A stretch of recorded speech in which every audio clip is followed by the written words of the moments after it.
Welcome everyone back to weekly weather updates, and in today's video we're going to have a look at the latest from the live radar, run through the weather warnings as we do have a yellow rain warning issued for the rest of today in northern parts of England and parts of Wales as well, for some quite heavy persistent rain in some areas. We'll then have a look at the UKV, look at the precipitation and the temperature over the rest of this working week into the weekend.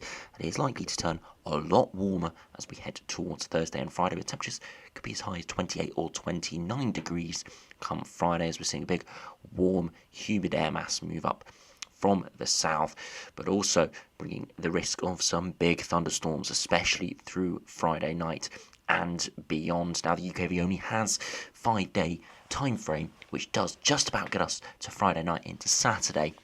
And we can already see from that there could be some big storms around that evening. But on the days following that, there could be a lot more activity, as well as this hotter, warmer spell is going to have a lot more low pressure around associated with it than we initially thought a few days ago. As we'll see with the GFS, GM, ECMWF and the ensembles, the overall outlook does look promising for more hot and humid air masses. But unfortunately, again, there is the risk that it could be hot in the day and in certain regions, but other regions see lots of storms as we see more low pressure trying to come in off the Atlantic. Both the GFS and the ECMWF today have some really hot plumes within their 7 to 10 day time frame, which again would give temperatures around the 30-degree mark or warmer, but continually bring the risk of storms. So do remember, if you enjoy my videos, which do like and subscribe, and remember to follow me on Twitter as well, the link's in the description. To start on the live radar at the moment, you can see we've got some quite heavy rain in northern areas, quite persistent as well. Now, the main arc of the rain is actually offshore, to the north of Wales, off the west coast of northwest England here, but it will continue to pull further inland over the coming hours and through the rest of this afternoon and evening. Northern parts of England and southern Scotland will see some very heavy rain. We're even seeing a bit of embedded thunderstorms across North Wales here. We thought the activity could be a little bit higher, but most of this rain is just moderate to heavy in intensity. We did see some heavy rain further southwards and eastwards through the morning, but now most of it is clear and there's a few scattered showers remaining, and some more rain across the far south coast down into the Channel that could drift in over the next 6 to 12 hours or so. But again, uncertainty how far inland this will reach. Now, I'm recording this around the 1 p.m. point, and you can see the temperatures are at best about the 22 or 23 degree mark around Norwich and Cambridge and East Anglia here, and maybe just about getting into parts of Essex, the East Midlands and parts of Kent. But most regions further westwards, with the thicker cloud and the rain around, struggling more towards high teens or just about touching 20 degrees. But regardless of what happens with rainfall, the temperatures are very much going to be rising significantly over the coming days, with 22 or 23 degrees going to be the coolest conditions in some parts over the next few days. So if you do have a look at the weather warning briefly, it has been updated and it expires at 9 p.m. this evening. It's updated this morning to remove the southern half of Wales, as the majority of rain has now moved out of the area. So again, rain heavy and persistent at times, bringing the risk of disruption to transport and infrastructure. Now again, could be 20 to 30 millimetres in many areas, maybe 60 to 80 millimetres in a few areas. High impact, low likelihood. And you can see the area where the yellow warning is issued at the moment is actually the area where we are seeing the heaviest rain at the moment. So we'll continue to see that over the coming hours, and hopefully it does filter away through this evening, giving some drier weather.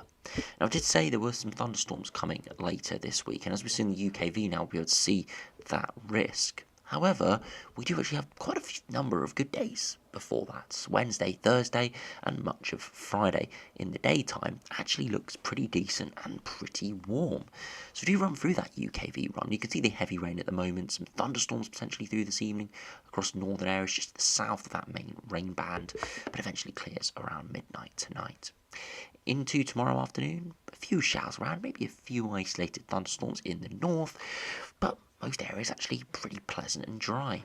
Into Wednesday, a pretty similar theme. A few dotted showers around. You'd be quite unlucky to get hit by one of those. Most areas partly cloudy and very dry, really quite pleasant. And the same is into Thursday. Again, even less showers around, very warm and dry.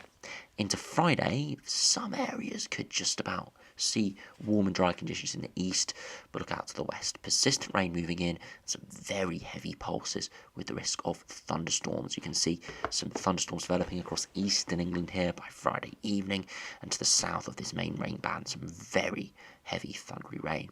Now, unfortunately, the 6 hours after this hasn't fully updated from the UKV. There have been a few issues at the extended time frame of this, so unfortunately we can't see the rest of Friday evening to see how this does progress northwards.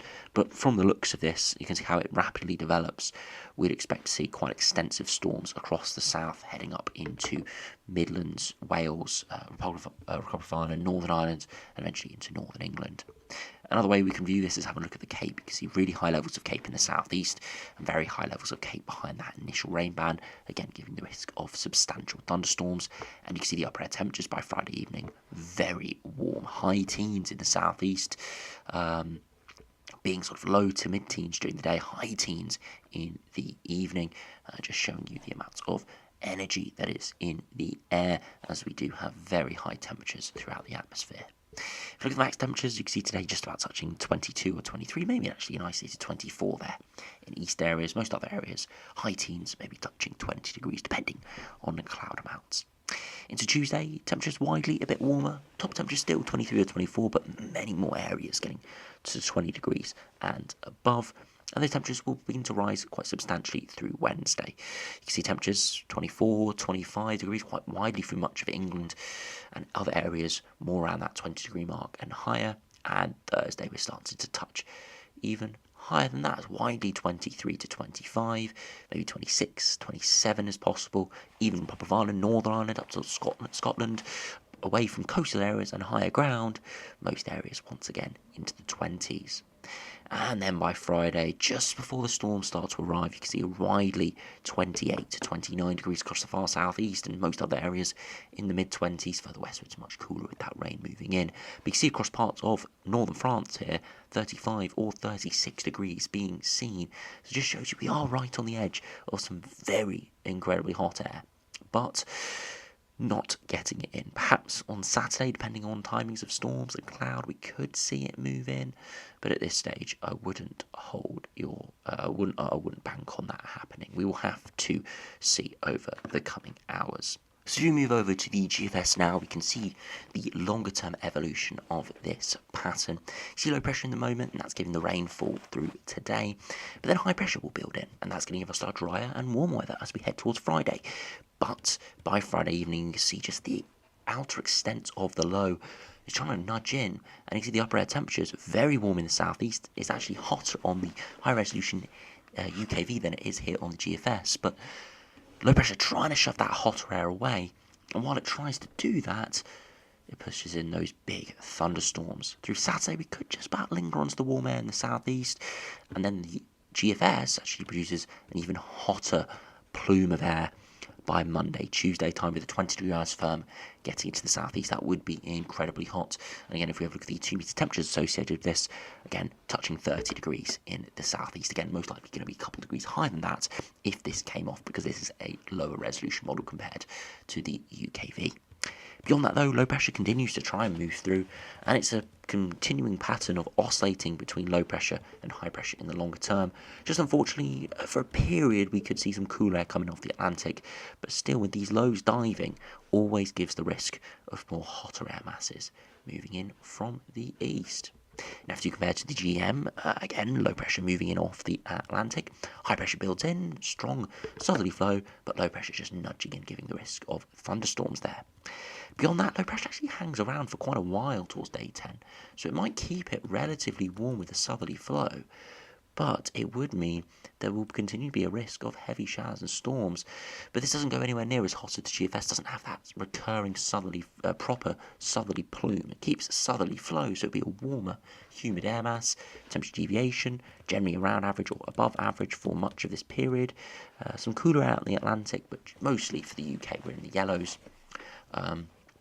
Before eventually sweeping more Atlantic air in. So cooler than the GFS, but still relatively warm towards that day 10 period. Now the ECMWF does something very similar to the GFS, but even more severe than the GFS in terms of southerly plume. You can see the high pressure building in, southerly wind arriving, low pressure nudging it out of the way temporarily through the weekend with that thunderstorm risk, and then into early next week we actually see the high pressure re-strengthen and a secondary low develop out in the Atlantic, and this pulls up an even hotter southerly wind towards early next week, and that would be insanely hot, and with low pressure associated with it as well, it would be very thundery. Look at how large extent of the 20-degree isotherm gets in, and that would be incredibly hot in that southern portion of the country. Again, we look at the temperatures here widely by midday. We are looking at 28 to 30 degrees, and most likely a few degrees higher come 3 p.m. Insanely hot here from this latest ECMWF. Again, very temporary, only lasting in a couple of days, but very hot when it does move in. You can see the temperature deviation around 10 to 12 degrees above average for most of England and Wales, and the raw upper air temperatures huge area of 20 to maybe even 22 degrees at 850 HPA in the east, with significant low pressure in the west. If you actually put in the precipitation, you can see all the heavy thunderstorms breaking out in places. So yeah, it could be extremely intense if runs like the GFS or the ECMWF came off.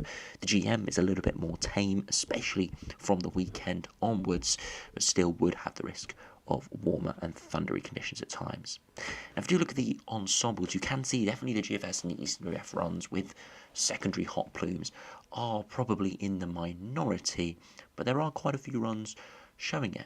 Now, the status ensembles, you can see it's around average over the next few days. Temperatures rise from around Wednesday, Thursday onwards, and that's when we see temperatures starting to get into the mid-20s, maybe high 20s quite widely. You can see the upper air temperatures peak through Friday, and that's when we see the big thunderstorms, seeing big spikes appearing now. The temperatures do drop off, but precipitation remains, again giving the risk of showers and perhaps more clustering appearing in around a week's to 10 days time, so early next working week, where we could see another spike in upper air temperatures from GFS and some other runs, but majority just about touching above average, but quite a bit of precipitation, so thundery, but still remaining fairly warm. TUMI's temperatures definitely going to be quite high, again getting up towards the mid-high 20s by the end of this working week, into the weekend, and lasting probably beyond that for a few days. But again, we have to decipher those upper air temperatures a little bit better before we can say exactly what it will be. And the dew points, look at that, very high. Look at that Friday night, very high dew points. Again, very humid, very stuffy, very sort of a tropical feeling, and it will give rise to those big storms. And finally, if we compare to the ECMWF, very similar to the GFS ensembles, where we do have average over the next few days, big peak coming by the end of the week, big precipitation spikes there. For Friday night, more clustering appearing for next Monday and Tuesday, with a brief little peak on the ensembles. Again, a few runs, including the operational run, going up towards the high teens or 20-degree mark at 850 HPA, but the majority just a little spike, indicating that we could see another plume come early next week, again giving us very warm conditions, but also big thunderstorms. In between these sort of two distinct plumes that are starting to appear, so Thursday, Friday, and then perhaps Monday, Tuesday time, it's still going to be generally warm. It's still above average, so it's still going to be mid-20s for many.